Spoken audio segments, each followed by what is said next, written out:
Silk is high maintenance. This pillowcase ended up being tested during some of the most sensitive, inflamed, uncomfortable nights my face has experienced in a long time. I slept on a silk pillowcase for over 2 months, for over 60 days, through winter skin, wisdom teeth surgery, bad sleep, good sleep, and today we're discussing whether silk is actually worth the hype or is it just an aesthetic luxury. And if you're wondering what surprised me most during this 60 days, it was actually how my skin held on to moisture. So I've been a satin pillowcase girl for years. I'm talking satin sheets, satin everything, and it's cute and all, but it can get pretty hot. So this year when my brother asked me what did I want for Christmas, I chose a 100% mulberry silk pillowcase from Amazon, and that is when I found this silk pillowcase that is a beautiful color. It matches like the sky blue color, which is a little theme in my house, and also my name is Sky, so I just thought it was perfect. Here's the thing though, Christmas break was not the most calm time for me because again, your girl got 3 teeth extracted. Yes, I had surgery for the first time. They put me under, and that is the reason why I delayed this surgery for the last 13 years, because I was like, put me to sleep, pull my teeth, excuse me.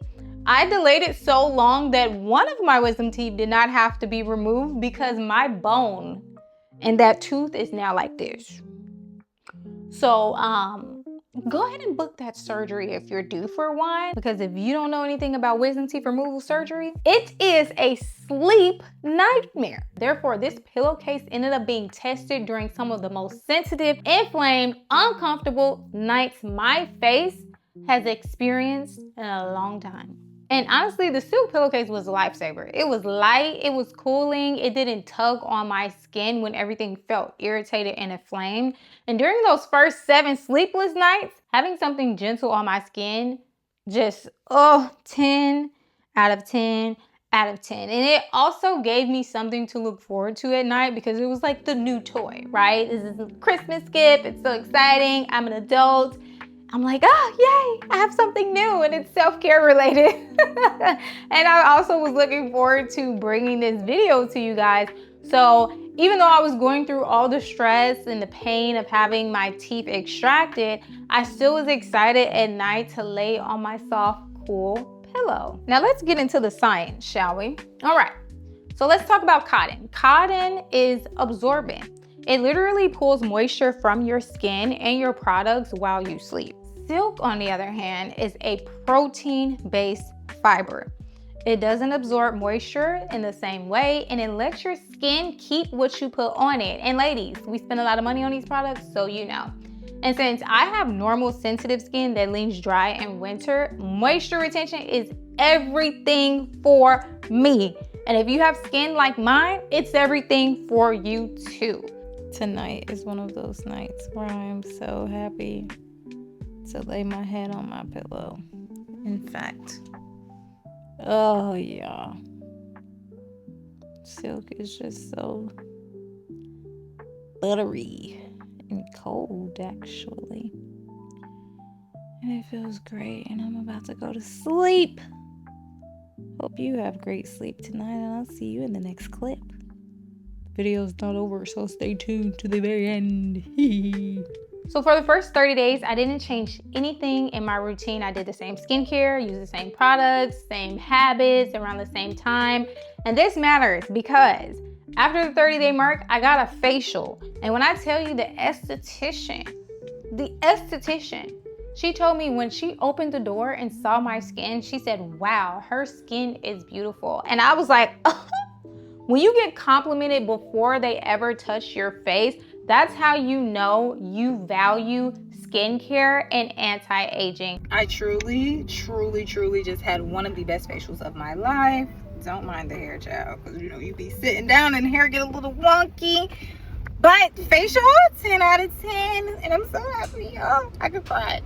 I have been a skincare girly for years because I suffer from acne, and I am well into my adult years and I still have some acne, and I'm not really sure where it's coming from, whether it's diet. I think I do eat a pretty clean diet, but the point is I was really hyper focused on how my skin was before I got the facial, and it was glowing. My skincare products were staying on my skin. So it is 2:31. We're still looking good. Everything was beautiful. And let me tell you, if you do go get a facial, and this was my first facial in years, and it was a birthday gift from my boyfriend because my birthday also was in January. When you get a facial, if they do extractions, meaning they're taking out the gunk and popping the pimples and all that, girl, there's some downtime to that, and there is some downside to that, because you can get scarring, and it is very obvious on your face when you have had extractions. So the silk pillowcase, I think, also helped in my healing because I wasn't sleeping on a rough surface while my skin had just been purged and there was some suction involved. All in all, my skin was beautiful before that facial. This was 30 days plus into using a silk pillowcase for sleeping. And I think my skin was thriving after the facial, and the pillowcase, in my opinion, aided in the healing and in the recovery process. Now, it's not gonna give you this dramatic result where if you're not using proper skincare, you're gonna wake up glowy. No, if you go to bed glowy and you use a silk pillowcase, you have a higher chance of waking up with some of that glow left over. And now you guys are gonna see some clips of me waking up first thing in the morning during my oil pulling challenge.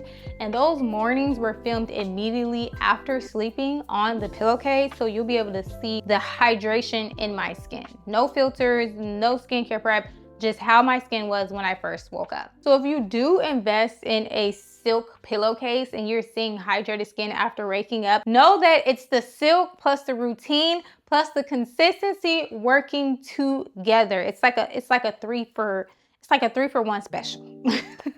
Now let's be real. Silk is high maintenance. So let's talk about the cons of using a silk pillowcase, because they do exist. And starting with number 1, I picked a light color. I picked sky blue because sky, blue is a happy color. When I tell you that pillowcase shows everything, it shows oils, it shows sweat. I feel as though if I don't have my hair wrapped at night, it's gonna show up in my pillowcase, honestly. And that is rather annoying for me, because con number 2 is that you need to wash this weekly as is. You should be changing out your pillowcase at least once a week to make sure that you're not sleeping on that bacteria night after night after night after night. And if you have just one silk pillowcase like I do, washing it weekly is already a task within itself. But if I wash it and then I do my own little at-home facial, the next day, it is not gonna look like a crisp and clean pillowcase. And I'm not the biggest fan of that. Now that is avoidable as far as everything showing on the silk pillowcase if you go for a darker color, or if you go for a higher quality silk pillowcase that has more silk content and that has more layers, because it won't necessarily have just this thin film of your skincare products or your hair care products laying on it. I'm not really sure. Maybe it helps, maybe it doesn't, but that is something that I wanted to know. That said, stains do come out if you are hand washing this. You just have to accept the fact that silk is high maintenance. That's just the truth of the matter. You gotta wash it by hand, and you also have to let it air dry. I also want to say I have sensitive skin everywhere. Sensitive face, sensitive scalp, sensitive eyes, everything. I washed and air dried this pillowcase before first use, and I had 0 breakouts or irritation. So if you're sensitive, that step is non-negotiable. Wash your pillowcase as soon as you get it before you sleep on it. This experiment actually made me rethink how nighttime habits matter, not just for skin, but for inflammation, stress, and recovery. That's why I'm continuing this self-care science series, including my full coconut oil pulling challenge, results coming soon. So if you're interested in content like that, then make sure you are subscribed to the channel, because I'm excited, y'all. I have so much content in store. And if you like this kind of honest testing, no hype, just real life, subscribe and stay with your girl. So is a silk pillowcase worth it? For me, yes, it is. I highly recommend it. There are now so many options that are affordable for you to get your hands on. I'll be sure to link the one that I have in the description box below, because I believe it was under $30 US in December of 2025. And to me, that's pretty fair for a silk pillowcase. Now this is not the thickest silk pillowcase on the market. So again, mine does show oils and sweat, and I definitely have to wash it every week, because by day 6, it's looking a little gunky, and that's fine, because it reminds me, girl, as soon as you wake up, go ahead and hand wash that. It takes like 3 to 5 minutes, and then air dry it. It'll be ready before you go to sleep. So I don't mind the maintenance. I really love the benefits. Silk pillowcases are worth it. Let me know, are you sleeping on silk? I am interested in hearing your opinion of it, and we can continue this conversation down in the comment section below. I'm your girl Sky, and I'll see you in the next video. And don't forget, like, comment, and subscribe if you plan to come back and watch more content from me. Peace.